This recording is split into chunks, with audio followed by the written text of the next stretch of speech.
Alarms do not sound the way people imagine. There is no dramatic wail, no flashing warning that gives you time to think. There is only a sudden silence where a hum used to be, and then the cold creeping in through the metal floor under your feet. That is how I knew my oxygen scrubber had failed, not with a scream, but with a whisper. My name is Vex Orin, and 3 hours ago I was a navigator on a Threll Dominion research vessel. Now I am folded into an escape pod built for emergencies that were never supposed to include me. The walls around me are barely wider than my own body. The air already tastes thin, metallic, used up. I press my hand against the small window and watch stars that do not care whether I live or die. I did nothing wrong. That is the part that keeps circling in my mind like a broken thought I cannot release. I followed every order. I flagged the anomaly in the star charts exactly as protocol demanded. I did not know that the anomaly would embarrass a superior officer who had signed off on the original survey years ago. I did not know that admitting a mistake was more dangerous, in the eyes of my own people, than staying silent and letting others fly into a hazard we could have avoided. When the council of the ship decided someone had to be responsible, they did not choose the officer who made the original error. They chose me, the one who noticed it. Convenient, quiet, a single voice that could be removed without much explanation to the rest of the crew. I was told, quite calmly, that I would be given a chance to reflect on my failure in isolation, and that a supply ship would come for me within a reasonable window of time. I believed it, because I wanted to believe it. That is the cruelest kind of trick, the kind you play on yourself. The truth came apart slowly, the way truth often does. First I noticed the pod's long-range beacon had been disabled before I was sealed inside. Then I noticed the emergency rations were half of what regulation required. Then I noticed there was no flight path programmed into the pod's small navigation system at all. No destination, no rescue point, just an open door pushed into the dark and locked behind me. I was not being disciplined. I was being erased. I do not say this to ask for sympathy from whoever might one day hear this recording, if anyone ever does. I say it because it explains what happens next, and because I think it is important that somebody, somewhere, knows how easily a life can be discarded when it becomes inconvenient to the people in charge of it.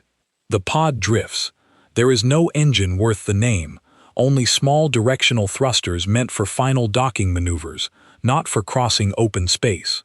I have already used most of the fuel trying to angle myself toward a trade route marked on old star charts, one I remembered from training exercises years ago. I do not know if the route is still active. I do not know if any ship still uses it. I only know it is the only chance I have, so I aimed for it, and then I waited. Waiting is its own kind of suffering. The lights in the pod dim automatically to save power, which means I now spend most of my hours in a gray half-darkness, listening to my own breathing, counting the small clicks of the life support system as it works harder and harder to squeeze use out of parts never designed to last this long. I have started talking out loud, which is something Threll rarely do. We are a private species by nature, not given to sharing our inner thoughts even with each other, let alone into an empty room. But silence out here is a living thing. It presses against my ears until I need to fill it with something, anything, even the sound of my own voice describing a fate I cannot change. I think about my creator family sometimes, though Threll do not raise young the way I understand other species do. We are grown in shared nurseries and assigned to work units early, so the idea of someone missing me, personally, specifically, is almost foreign.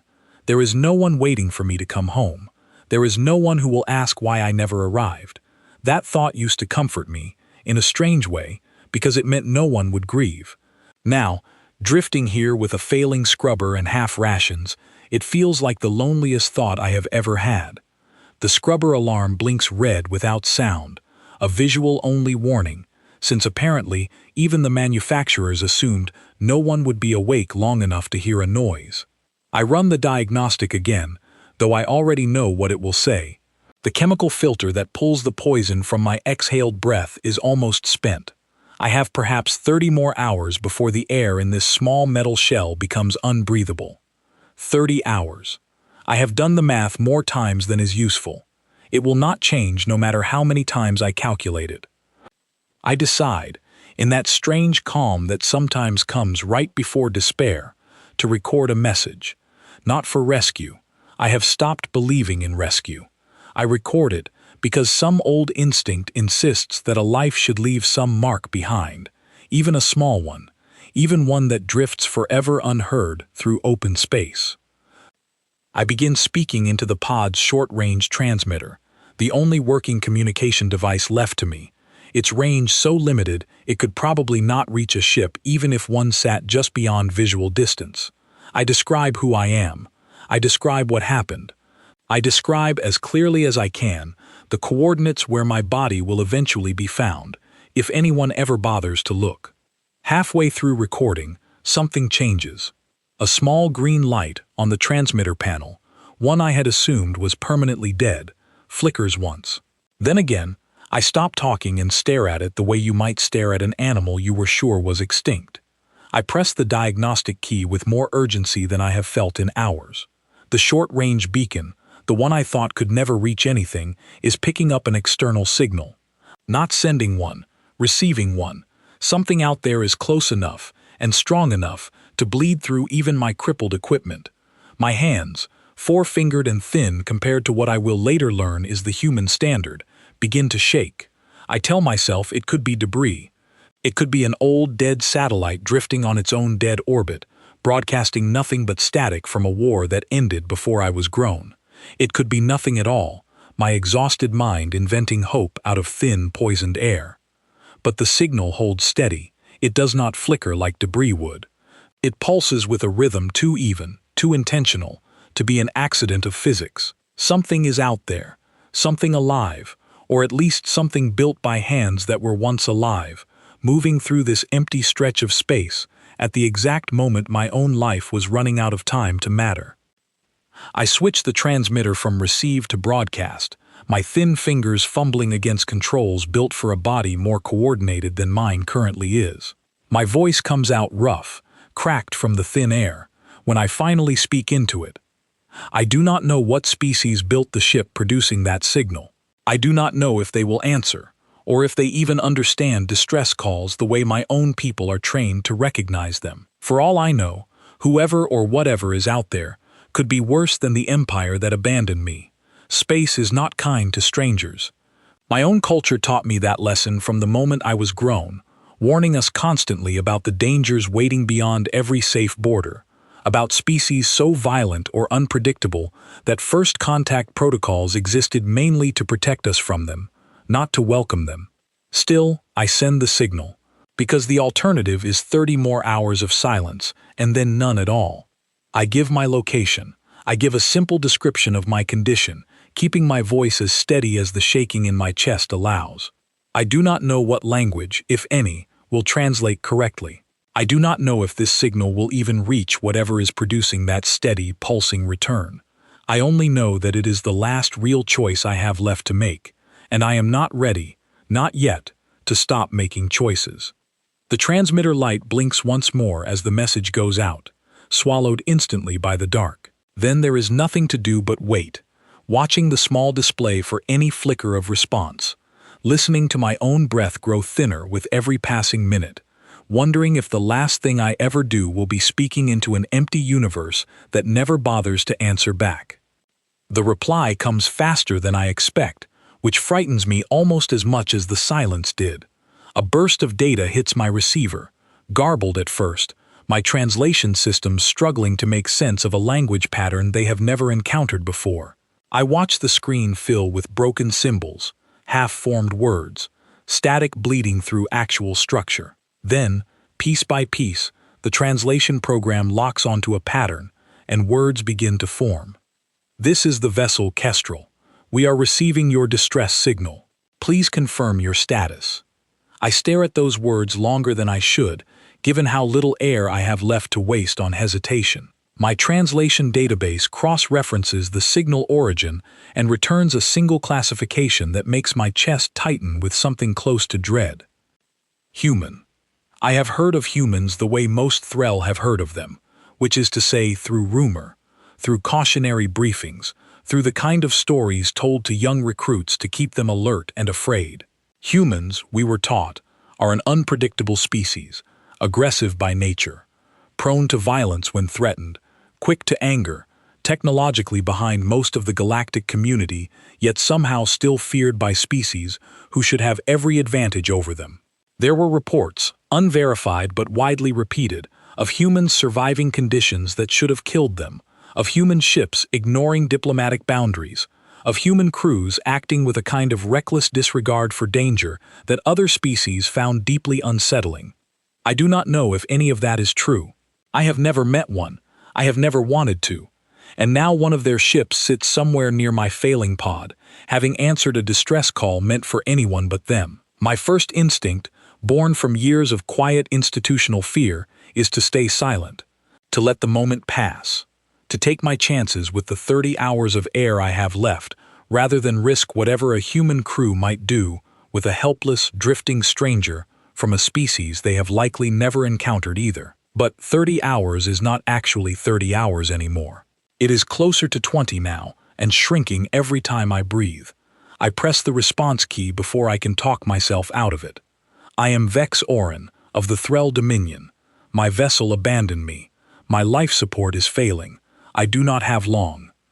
I send it, and immediately regret the honesty in it, the vulnerability laid bare to a stranger my own people have spent generations describing as dangerous. But there is no way to take words back once they travel through open space, so I sit with my mistake and wait for whatever comes next. The response arrives faster than protocol from my own culture would ever allow. Copy that, Vex Orin. Hold tight. We are altering course now. Estimated intercept, 40 minutes. 40 minutes. I read the words 3 times. Certain my translation program has made an error. Certain no crew moves that quickly for a stranger of an unknown species with no guarantee of safety on either side. In my experience, in the culture that raised me, decisions like this go through committees, through risk assessments, through officers weighing the political cost of helping someone against the benefit of ignoring them. There is no committee here. There is only a single voice, calm and direct, already committing resources and time to a life that means nothing to them, strategically or otherwise. I do not know how to respond to that kind of speed, so I simply confirm receipt of the message and watch my display, waiting to see if the small dot representing their ship actually changes direction. It does, almost immediately. I watch the trajectory line update on my navigation display, watch the human vessel bend its path toward my drifting pod with a decisiveness that unsettles me more than any threat could have. This is not the behavior of a predator circling something wounded. It is the behavior of someone running toward danger without stopping to calculate the odds first. My translator hums again, another message arriving. Can you tell us more about your condition? Injuries? Contaminants? We want to know what we are dealing with before we open the hatch. The question is practical, careful, exactly the kind of thing any competent rescue crew should ask. It should not surprise me, and yet it does, because somewhere in my mind I had already built an image of humans as reckless, as thoughtless, as a species that charges forward without a plan. This single question undoes some of that image, though not all of it, not yet. I answer honestly, no injuries beyond exhaustion. My life support system has less than a day of function remaining. I do not carry any known contaminants, though I cannot speak for standards outside my own species' medical framework. Understood. We are bringing atmosphere scanning equipment just in case, comes the reply. Nothing personal, it is just protocol. We will get you breathing clean air either way. Nothing personal. The phrase catches on something in my mind. A small kindness tucked inside an otherwise clinical message, an acknowledgement that the caution they are showing is not suspicion of me specifically, but simple good sense. My own people rarely bothered with such distinctions. Caution and distrust were often the same thing, spoken in the same breath, aimed at anyone unfamiliar. The next 30 minutes pass in a strange blend of hope and disbelief. I watch the human ship grow larger on my display, its outline sharpening from a distant blip into an actual shape, blocky and practical, nothing like the sleek, symmetrical designs favored by Threll engineers. It looks almost unfinished by comparison, patched and reinforced in places, clearly a vessel that has seen real use rather than one built purely for appearance. Somehow, that makes it feel more trustworthy, not less. A ship built to survive hardship rather than to impress. They open another channel as they close the distance, and this time I hear an actual voice instead of translated text, rough with static but unmistakably alive, warm in a way the written messages had not fully conveyed. "Hey there, this is Nathan Cole, captain of the Kestrel. We are almost to you. Just hang on a little longer, all right?" The voice is strange to my ears, low and textured in a way Threll voices are not, but there is something in the tone I recognize instantly despite never having heard a human speak before. It is the same tone a parent might use with a frightened child, or a friend might use with someone in pain. Gentle, present, entirely unnecessary if the goal was simply efficient rescue, and yet offered anyway. I do not know how to explain what that small kindness does to me in that moment, drifting in a pod built to kill me slowly, abandoned by the only people who were ever supposed to value my life.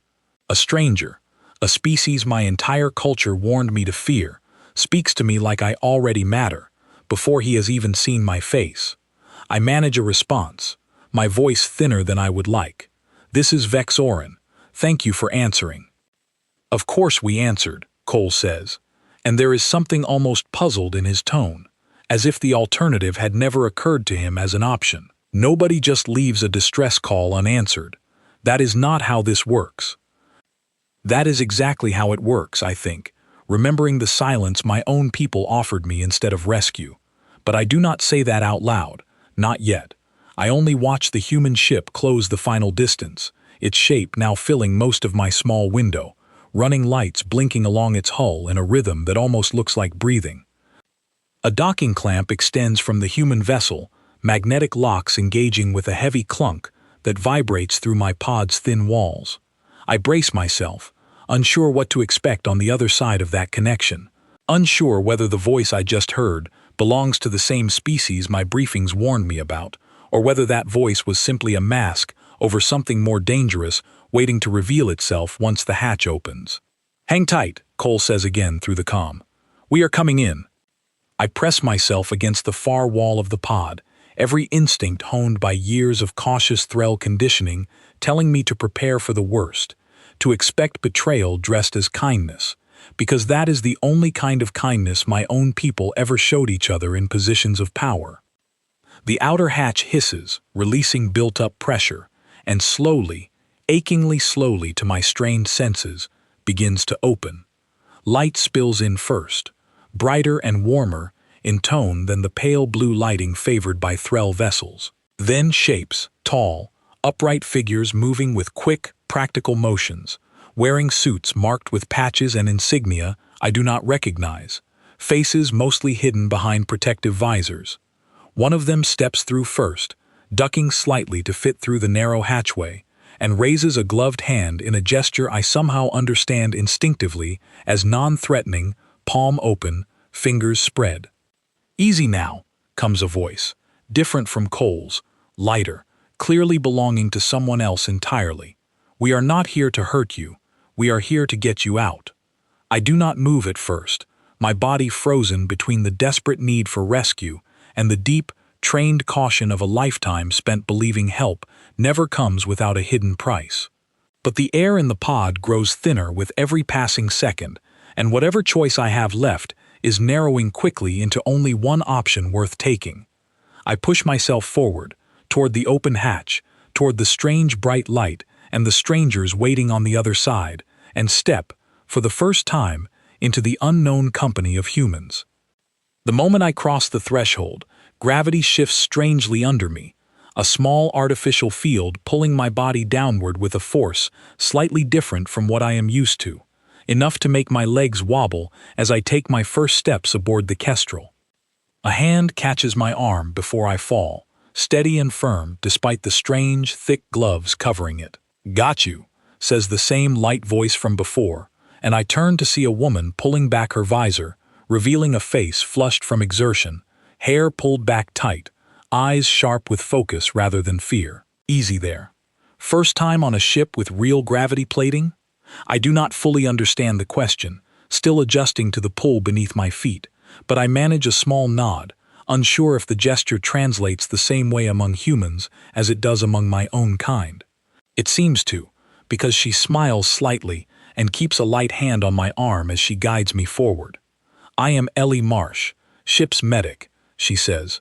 "We are going to get you somewhere warm and check you over properly, all right?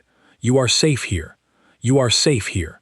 The words land strangely in my mind, foreign not because I fail to understand them, but because I have never heard them said with such simple confidence before.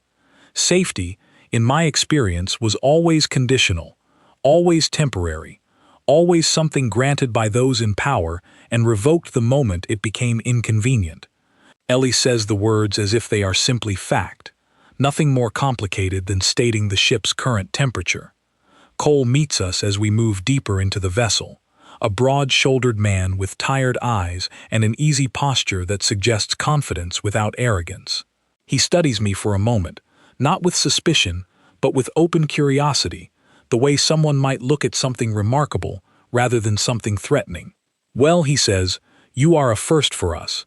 Never pulled a thrall out of the black before." He extends a hand toward me, and I hesitate, unsure of the gesture, until Ellie gently explains it is simply a greeting among humans, a way of showing peaceful intent through physical contact. I extend my own hand, thinner and paler than his, and he wraps his fingers around it with surprising gentleness given the size difference between us. "Welcome aboard," he says. "Let us get you looked after." The medical bay of the Kestrel is smaller than anything on a Thrall vessel of comparable size, but it feels lived in, practical, filled with equipment clearly maintained through repeated use rather than simply displayed for inspection.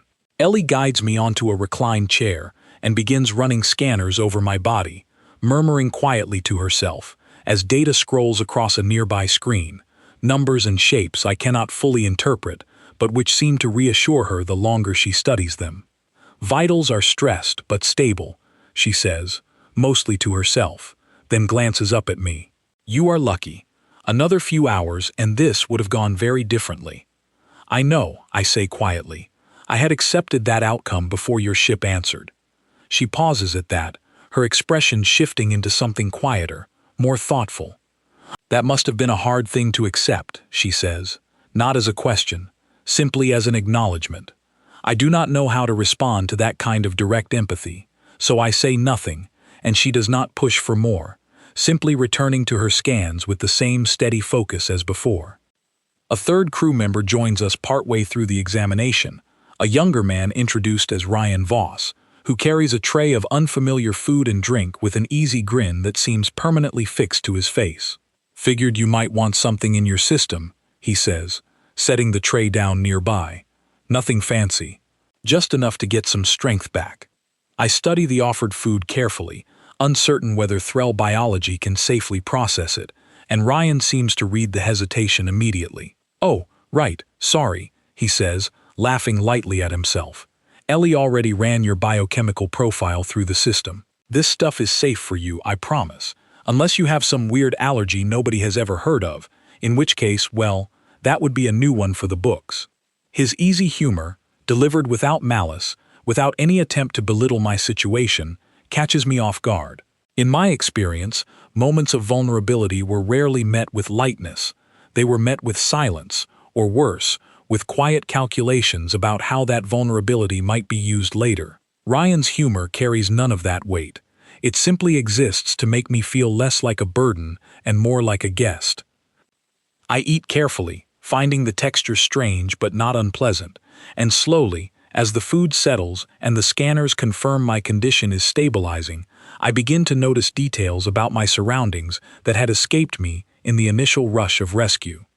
The Kestrel is worn in places. Scratched panels here, a patched section of wall there, evidence of small repairs completed with whatever materials happen to be available, rather than perfectly matched replacements. It is not a ship built for appearances. It is a ship built to keep working, no matter what damage it accumulates along the way. "You seem surprised by something," Cole says, noticing my gaze wandering across the room. Something wrong? No, I say carefully, choosing my words. I am only used to different standards. My people replace anything imperfect immediately. This ship carries its history openly, instead of hiding it. Cole laughs at that, a short, genuine sound. Yeah, well, we do not always have the luxury of fresh parts out here, he says. You learn to make do. Honestly, I kind of like it this way. Every scratch has a story. I consider that idea foreign as it is to me. Among Threll, imperfection is treated as failure, something to be corrected quickly and quietly before it becomes visible to others. The thought of wearing damage openly, of treating it as history rather than shame, unsettles something deep in my understanding of how things are supposed to work. Ellie finishes her scans and steps back, satisfied. You are stable, she says. Give it a day or two of rest and proper food, and you should be back to full strength. She hesitates briefly before adding, more gently, I am sorry about what happened to you out there. Nobody deserves that. I do not know how to respond to an apology for something she had no part in causing, so I simply thank her, my voice steadier now than it has been since the moment my own ship sealed me into that pod and pushed me into the dark. Ryan leans against a nearby console, arms crossed, expression turning more serious than before. Can I ask you something? He says. Why did your people do that to you? Ellie mentioned you said your crew abandoned you on purpose. I explain it as clearly as I can. The failed survey, the officer protecting his reputation, the quiet decision to remove an inconvenient witness rather than admit an error. As I speak, I watch their expressions shift from curiosity to something closer to quiet anger, though none of it directed at me. That is messed up, Ryan says flatly, shaking his head. Sorry, but it is. You did your job right, and they punished you for it. Cole's jaw tightens slightly as he listens, his earlier easy humor fading into something more serious. Command structures like that get people killed, he says quietly. Not just you. Anyone who learns silence is safer than honesty. I did not expect understanding of this depth from a species I had been trained to fear, and certainly not this quickly, this openly, without any apparent motive beyond simple human decency. It occurs to me, sitting in this small, worn medical bay surrounded by strangers who owe me nothing, that perhaps my own people's warnings about humanity were built less on truth and more on fear of something they simply could not control or predict. You are safe here for as long as you need, Cole says, breaking the quiet that had settled over the room. We will figure out next steps once you are stronger. No rush. No rush. Another phrase that lands strangely against everything I have known. My entire existence within the Threll Dominion was measured in efficiency, in usefulness, in how quickly a problem could be resolved and removed from consideration. Here, aboard a ship that owes its allegiance to none of that, I am simply allowed to exist, to heal, without immediate demand for purpose or explanation. I settle back against the medical chair as Ellie dims the lights slightly, suggesting rest, and I find myself watching these three humans move about their ship with an ease and warmth I have never witnessed among my own kind. There is teasing between Ryan and Ellie over something trivial, a half-finished argument about music playing faintly from another room, Cole's low laughter cutting through it all like something solid and reassuring. For the first time since the moment my own crew sealed that hatch and left me to die in silence, I feel something unfamiliar settle into my chest. Not relief exactly, though that is part of it. Something closer to safety, something closer to belonging, however brief it might prove to be. I do not yet understand humanity. I do not yet understand what drives a species to risk resources, time and safety for a stranger who offers them nothing in return. But as I close my eyes and let the gentle hum of the Kestrel's engines lull me toward the first real rest I have had in what feels like a lifetime, I find myself wanting to understand it more than I have wanted to understand anything in a very long time. Sleep does not come easily at first, despite the exhaustion pulling at every part of me. My body has grown too used to the tight, controlled quiet of the escape pod, and even the gentle hum of the Kestrel's systems feels strangely loud by comparison. But eventually, wrapped in a warmth I have not felt since before all of this began, I drift into something close to real rest. When I wake, a full day has passed according to the small display near my resting area, Ellie explains, checking my vitals again with the same careful attention as before, that she let me sleep through 2 full shift changes because my body clearly needed it more than any conversation could have offered. "You looked like you had not rested properly in weeks," she says, adjusting a reading on her handheld scanner. Figured sleep was more important than small talk. I thank her, meaning it fully, and she waves it off with an easy shrug, as if caring for a stranger's well-being required no particular effort or thought at all. That casual generosity continues to strike me as remarkable, even now, a full day into my time aboard this ship. Among my own people, kindness of this kind would come attached to expectation, some future favor owed, some quiet ledger being kept even if never spoken aloud. Here, it seems to exist simply because it can. Once cleared to move freely, I am given a tour of the ship by Ryan, who seems endlessly eager to answer questions, however small or strange they might seem. He shows me the cramped but efficient galley, the small greenhouse module where they grow a portion of their own food, and the observation deck where a wide window looks out over open space, stars scattered endlessly beyond the glass. "You are the first alien most of us have ever actually met in person," Ryan admits as we stand before the window. "Sure, we have heard reports, seen recordings, that kind of thing. But actually having someone from another species standing right here, that is different." I ask him honestly what he expected, given the reputation my own people hold regarding humanity. He laughs at that, though not unkindly. "Honestly, some of the stories about you Threll made you sound stiff, cold, all logic, no feeling," he admits. "But you seem pretty normal to me. Scared, exhausted, grateful.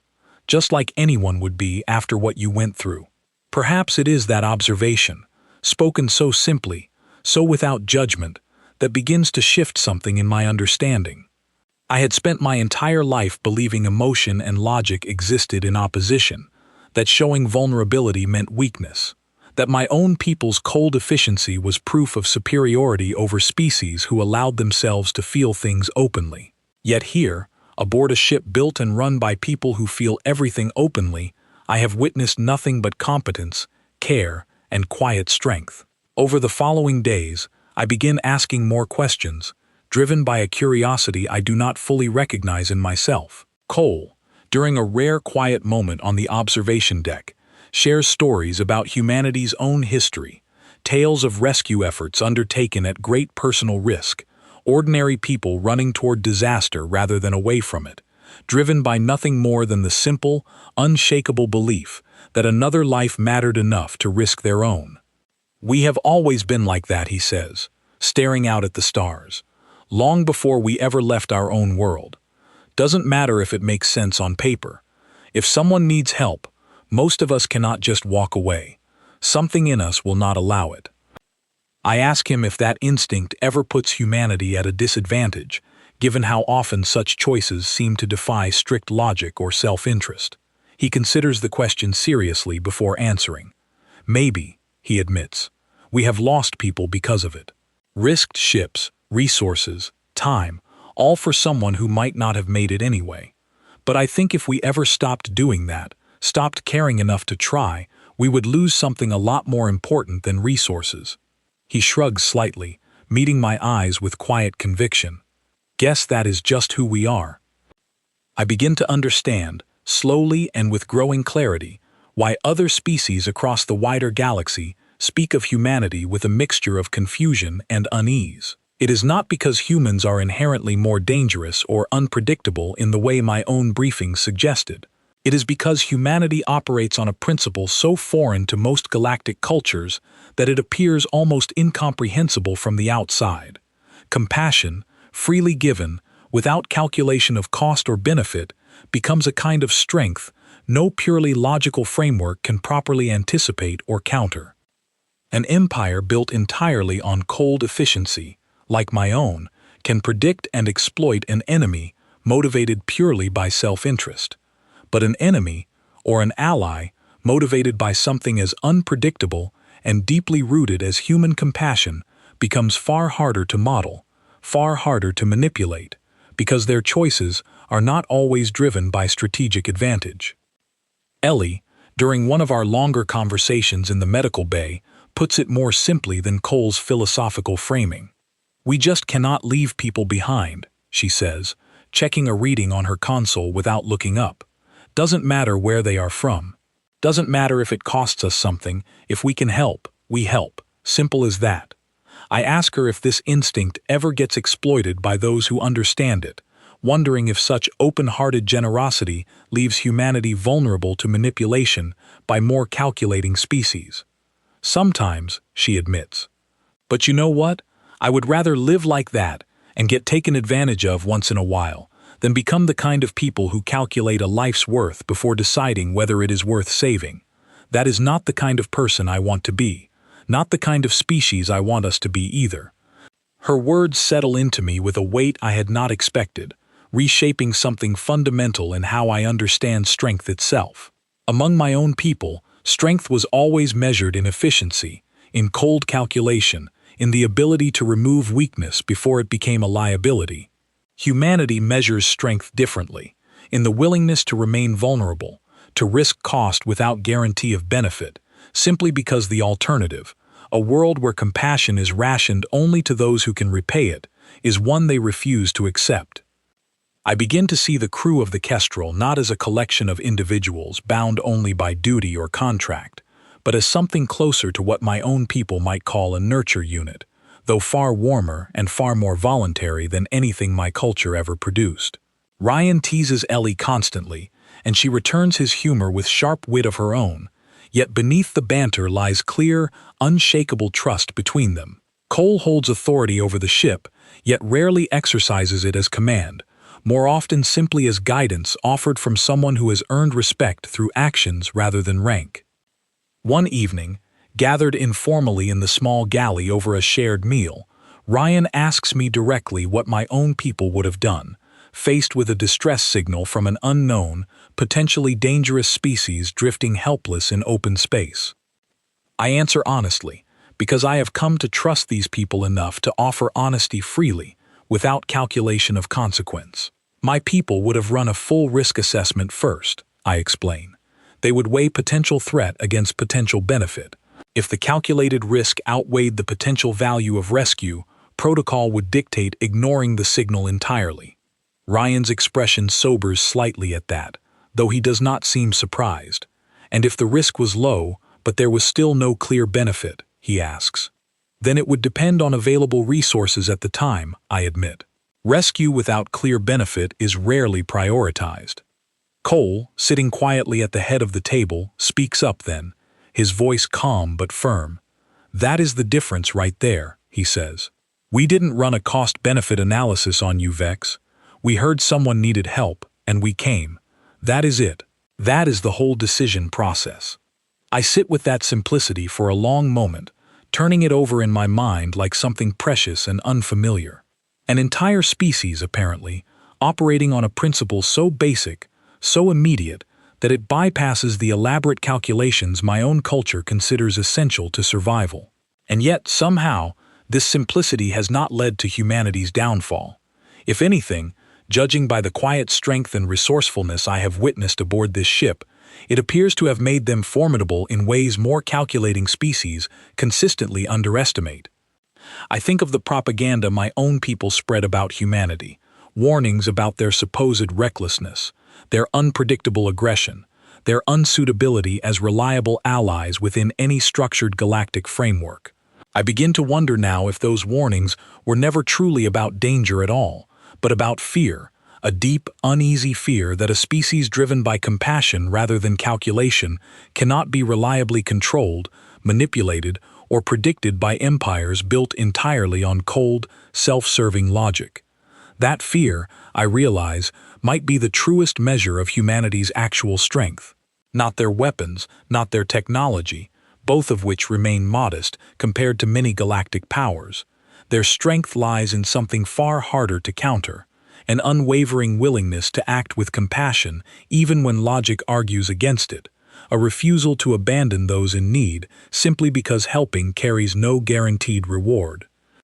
As the days aboard the Kestrel continue, and my strength returns fully, I find myself facing a question I had not expected to confront so soon. The crew has already begun discussing next steps, gently, without pressure, mentioning nearby stations where I might eventually seek passage back toward Threll territory, should I choose that path.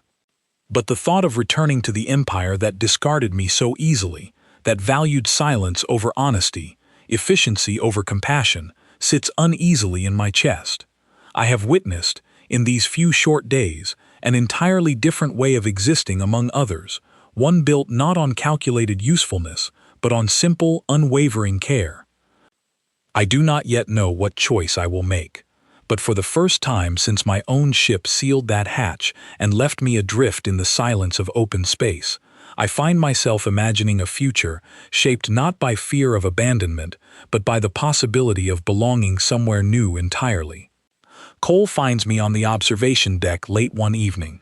The artificial lighting of the Kestrel dimmed to mimic the quiet hours humans seem to value, even in the endless dark of space. I have taken to spending time here often, watching the stars scroll past in silence, thinking through the choice I know I can no longer delay making. "Mind if I join you?" he asks, though he is already settling into the seat beside me before I answer, a habit I have noticed among this crew, offering courtesy while trusting the answer will be welcome. "Please," I say, and mean it. His presence has become something steadying over these past days, a quiet reassurance amid all the unfamiliar changes reshaping my understanding of the galaxy. We sit in comfortable silence for a while before he speaks again.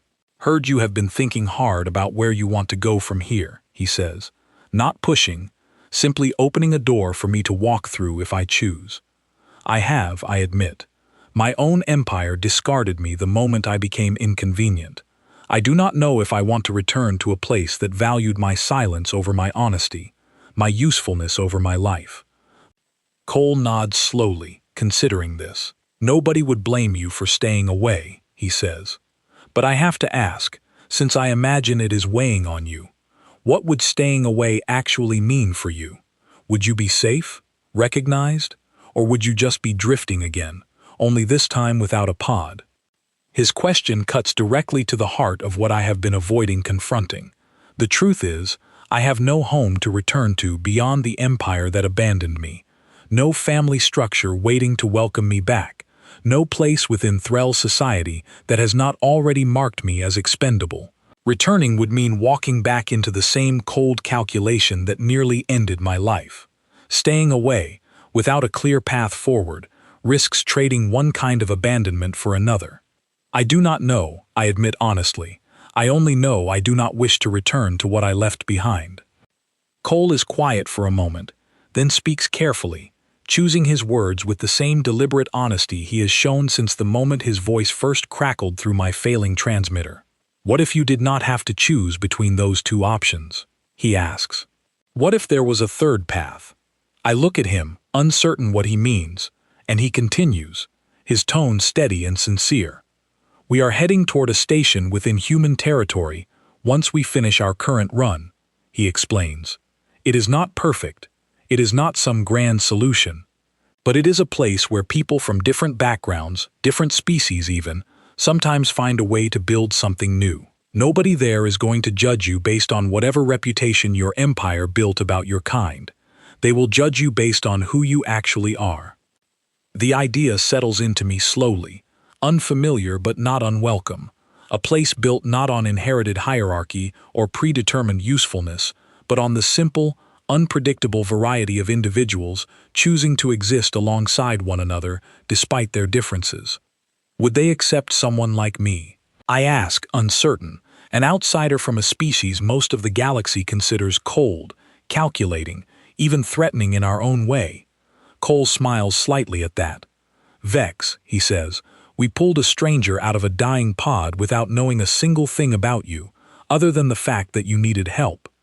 If that is not proof enough of what kind of chance you will get among us, I do not know what would convince you. I consider his words carefully, turning them over against everything I have learned these past days. I think of Ellie's steady kindness, her insistence that no life should be measured before deciding whether it deserves saving. I think of Ryan's easy humor, his genuine curiosity about my life, rather than suspicion of my differences. I think of Cole himself, altering course toward a stranger's distress call without hesitation, without calculation, simply because someone needed help. I think, too, of my own empire, the officers who sealed my fate the moment my honesty became inconvenient, the quiet, efficient cruelty disguised as reasonable protocol. I think of how easily they discarded a life they deemed no longer useful, how little weight my existence carried once it stopped serving their interests. The choice, when I finally allow myself to see it clearly, is not truly a difficult one at all. I would like to see this station, I say quietly. I would like to try building something new, rather than returning to something that already failed me. Cole's smile widens slightly, genuine warmth replacing his earlier careful patience. Figured you might say that, he admits. For what it is worth, I think you will do just fine there. She would agree with me too, he adds, tilting his head toward the direction of the medical bay, where Ellie is likely still finishing her evening rounds. She has already started teaching you some of our language basics, hasn't she? She has, I confirm, a small measure of pride slipping into my voice despite myself. I have found human language surprisingly complex, layered with meaning beyond simple translation, full of idioms and emotional nuance my own structured language rarely bothers to include. Yet I have also found myself enjoying the challenge of it, perhaps because it represents something new to build, rather than something old to simply maintain. Over the remaining days of our journey toward human territory, I continue learning, continue adjusting, continue watching this small crew navigate their lives with a warmth and resilience I am only beginning to fully understand. Ryan teaches me small games meant to pass idle hours, laughing generously at my early mistakes without a trace of mockery. Ellie shares stories of her own life before joining the Kestrel's crew, tales of loss and struggle that somehow only deepen my respect for the quiet strength she carries so lightly. Cole, more than anyone, continues to model a kind of leadership I had never witnessed among my own people, authority earned through care rather than fear, respect built through consistency rather than command. When the station finally comes into view, a sprawling structure of docked ships and modular sections built up over years of steady expansion, I feel something unfamiliar settle into my chest. Not the practiced calm of Threll composure, trained into us from earliest development. Something warmer, something closer to hope.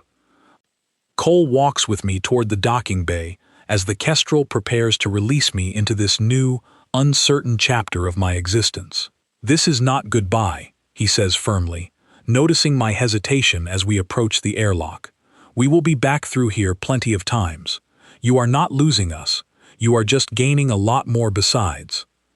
I do not fully understand the strange tightness in my chest as I prepare to step off this ship that saved my life, into a station full of strangers I have yet to meet, carrying nothing but the small collection of belongings Ellie insisted on gathering for me, and the language lessons Ryan patiently repeated until they finally stuck.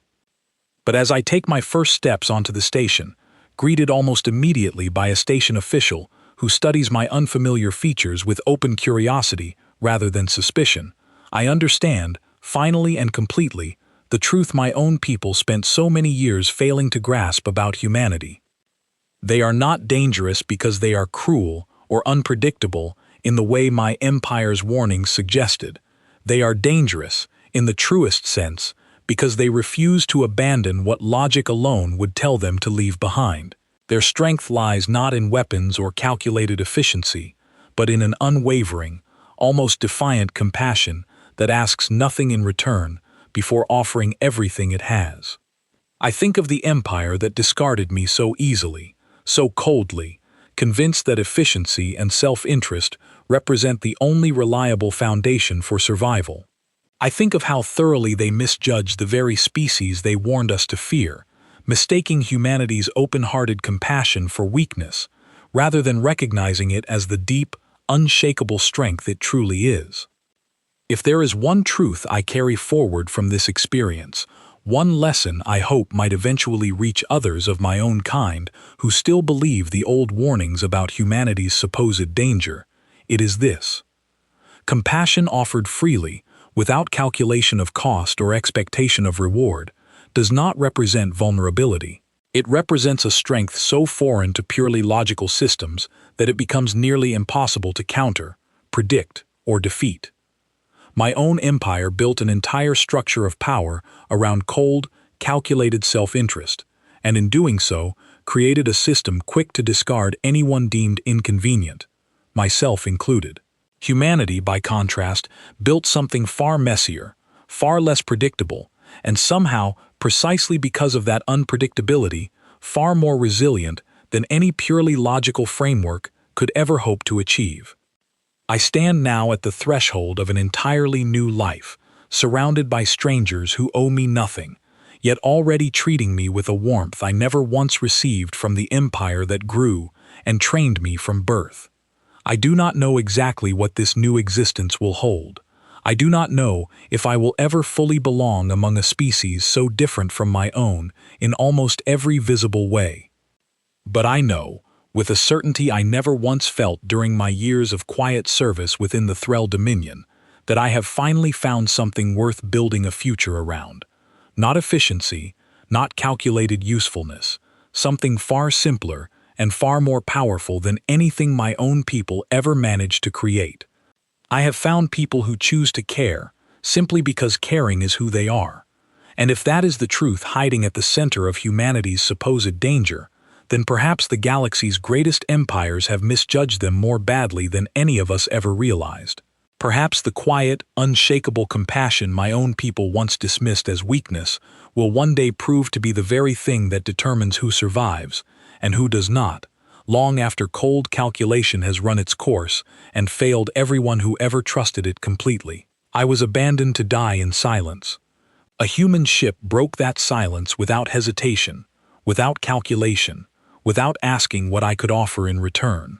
I do not think I will ever forget the sound of that first answer, cutting cleanly through the emptiness I had already accepted as my ending.